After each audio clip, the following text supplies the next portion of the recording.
नमस्कार दोस्तों, स्वागत है आप सबका अपने यूट्यूब चैनल पीटेक पर। इस वीडियो में हम लोग बात करने वाले हैं दोस्तों यूपी ईसीसीई एजुकेटर के भर्ती के बारे में। और सबसे बड़ी बात, अगर इस पोस्ट के लिए आप लोग आवेदन करना चाहते हैं तो कहां से करेंगे और कैसे करना है, ये सब कुछ डिटेल में बात करेंगे। लेकिन उससे पहले आप लोगों को पूरा वीडियो ध्यान से देखना है और अच्छे से समझना है, ताकि ये जब भर्ती आए आपके ज़िले में तो आप इसके लिए आवेदन कर पाएँ। इसलिए इस वीडियो को आपको ध्यान से देखना है। और खुशखबरी है, और ये भर्ती दोस्तों यूपी के सभी ज़िलों में 8,800 पोस्ट पर होगी। इस वीडियो को आप लोग पूरा देखें, कैसे और आवेदन होगा और कब होगा, कहाँ से होगा, पूरा ध्यान से आप लोगों को समझना है। यूपी ईसीसीई एजुकेटर नोटिफिकेशन 2025 सभी जिलों में संविदा ईसीसीई एजुकेटर का नोटिफिकेशन जारी हो गया है। और ताज़ा जो जानकारी है वो आपके साथ में हम शेयर करेंगे। आवेदन कैसे करना है ये आप लोगों को आगे वीडियो में हम बताएंगे। उत्तर प्रदेश ईसीसीई एजुकेटर 2025 उत्तर प्रदेश के सभी 75 जिलों के लोकेटेड आंगनवाड़ी केंद्रों में सरकार की तरफ से संविदा पर बाल्यावस्था के बच्चों की देखभाल और शिक्षा के लिए आंगनवाड़ी के साथ साथ अब ईसीसीई एजुकेटर की भी तैनाती की जा रही है। इससे पहले एक एजुकेटर के 10,000 पदों पर तैनाती की जानकारी की गई थी।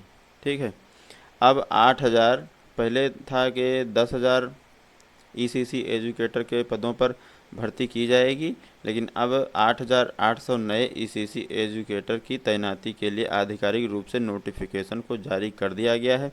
वार्षिक कार्ययोजना एवं बजट 2025-26 में प्राप्त अनुमोदन के क्रम में स्वीकृत 8,800 परिषदीय प्राथमिक एवं कंपोजिट विद्यालयों में बाल वाटिका कक्षा हेतु ईसीसीई एजुकेटर की सेवाएं प्राप्त किए जाने के संबंध में नोटिस जारी किया जा चुका है।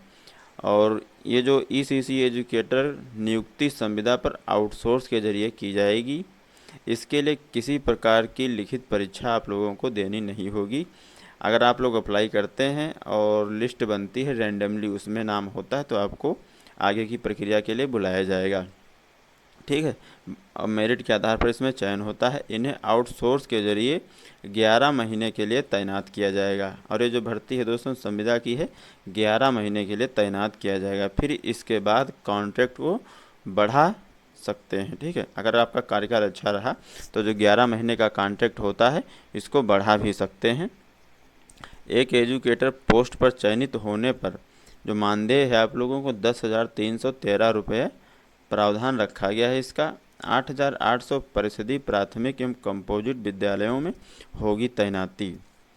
परिषदीय प्राथमिक एवं कंपोजिट विद्यालयों में बाल वाटिका कक्षा के लिए बाल्यावस्था की देखभाल और सुरक्षा के लिए ईसीसीई एजुकेटर की सेवाओं को प्राप्त करने के संबंध में आधिकारिक नोटिफिकेशन जारी किया गया है।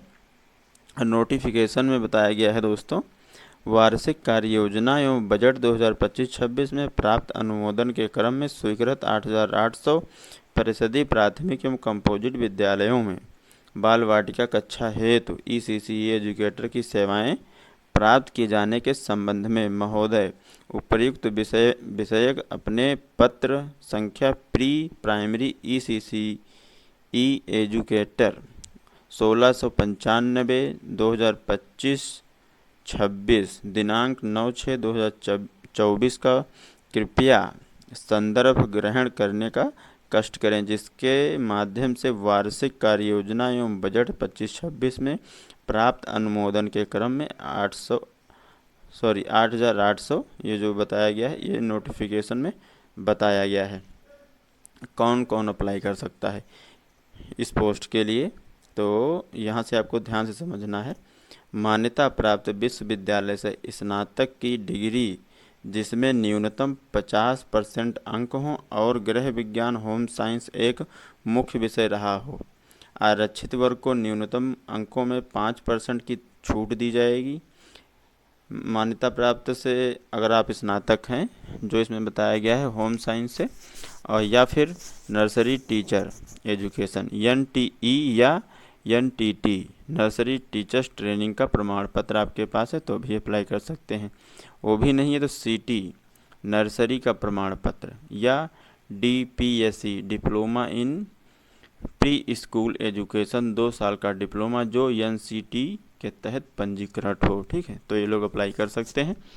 अब एज की बात कर लेते हैं। तो मिनिमम एज इसमें फार्म भरने के लिए 21 वर्ष और जो मैक्सिमम एज रखी गई है 40 साल तक रखी गई है। ऑनलाइन आवेदन फार्म ये भर सकते हैं और जिन कैटेगरी को छूट मिलती है वो छूट भी उसमें मिलेगी उनको कैटेगरी वाइज। ठीक है, मानदेय की अगर बात की जाए पूरा तो मानदेय अभिदाता अंशदान सहित 10,313 है और EPF आपका 13% कटेगा तो ये हो जाएगा 1341।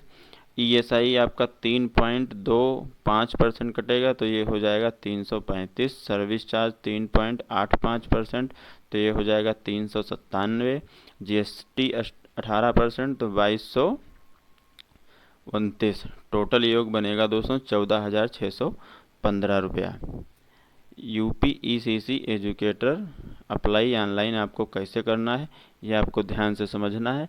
अगर यहाँ से जहाँ से हम बताने जा रहे हैं यहाँ अगर आवेदन आप लोग नहीं कर पाते हैं तो एक और तरीका बताऊंगा जहाँ से आप लोग आवेदन कर पाएंगे। तो ECCE एजुकेटर के पोस्ट पर उम्मीदवारों का सिलेक्शन आउटसोर्स के जरिए संविदा के रूप में किया जाएगा। अलग अलग विद्यालय हों और जिलों की आधिकारिक नोटिफिकेशन उत्तर प्रदेश सरकार के सेवा योजन पोर्टल पर जारी की जाएगी, जहां पर पोस्ट की संख्या और ECCE एजुकेटर नोटिफिकेशन से संबंधित पूरी जानकारी होगी। यही सेवा योजन पोर्टल, जो सेवा योजन पोर्टल है दोस्तों उत्तर प्रदेश का, sevayojan.up.nic.in पर ऑनलाइन आवेदन करने का विकल्प भी दिया जाएगा। अगर यहाँ से भर्ती आप मान लो सीतापुर से हैं, लखीमपुर से हैं, प्रयागराज से हैं, इस ज़िले में अगर भर्ती निकली, मान के चलिए एग्जाम्पल के तौर पर 75 ज़िले हैं, सभी ज़िलों में भर्ती आएगी। अगर सेवा योजन पोर्टल पर भर्ती आपके ज़िले से निकाली गई है, अगर वहाँ नहीं दिख रही है तो आपको क्या करना है, आपको ध्यान से समझना है। जिला सेवा योजन कार्यालय पर भी जाकर इसके लिए आवेदन फार्म भर पाएंगे। अगर आपको ऑनलाइन ये अपने ज़िले का सेवा योजन पोर्टल पर नहीं दिख रहा है तो आपको नज़दीकी अपने जिला सेवा योजन कार्यालय जो है वहाँ पर जाएं और आवेदन इसके लिए कर सकते हैं। तो ये महत्वपूर्ण हमने बात बताई आप लोगों को, क्योंकि कई बार ऐसा होता है कि सेवा योजन पोर्टल पर वैकेंसी शो नहीं होती है तो इसके लिए काफ़ी लोग परेशान हो जाते हैं। तो परेशान होने की ज़रूरत नहीं है, उनको अपने जिला सेवा योजन कार्यालय जाना है, वहाँ से इसके संबंध में जानकारी लेना है और आवेदन वहीं से कर देना है। तो उम्मीद करता हूँ आप लोग समझ गए होंगे। पूरा अपडेट आप सबको कैसा लगा ये कमेंट करके ज़रूर बताना दोस्तों। और ये जो भर्ती है 11 महीने के कॉन्ट्रैक्ट पर रखी जाएगी।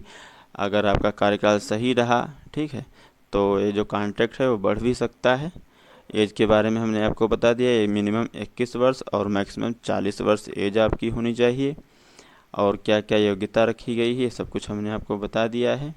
ठीक है, इस वीडियो को आप लोग ज़्यादा से ज़्यादा लोगों के पास शेयर करें, ज़्यादा से ज़्यादा लोगों के पास, क्योंकि ये जो भर्ती है 8,800 पूरे उत्तर प्रदेश में 75 ज़िलों में भर्ती निकाली जाएगी। ठीक है, सेवा योजन पोर्टल पर कभी कभी नहीं शो हो पाती है तो ये तरीका हमने आपको बता दिया है कि आवेदन इसके लिए आपको दूसरी जगह से भी कर सकते हैं। चलिए दोस्तों, इस वीडियो को आप लोग ज़्यादा से ज़्यादा शेयर करें। अगर वीडियो अच्छा लगा है, अपडेट अच्छा लगा है और आवेदन करने का जो प्रोसेस हमने बताया है ये महत्वपूर्ण है दोस्तों। अगर आपके ज़िले से भर्ती है, सेवा योजन पोर्टल पर नहीं दिख रही है तो आप अपने जिला सेवा योजन कार्यालय जा कर के वहाँ से भर लें।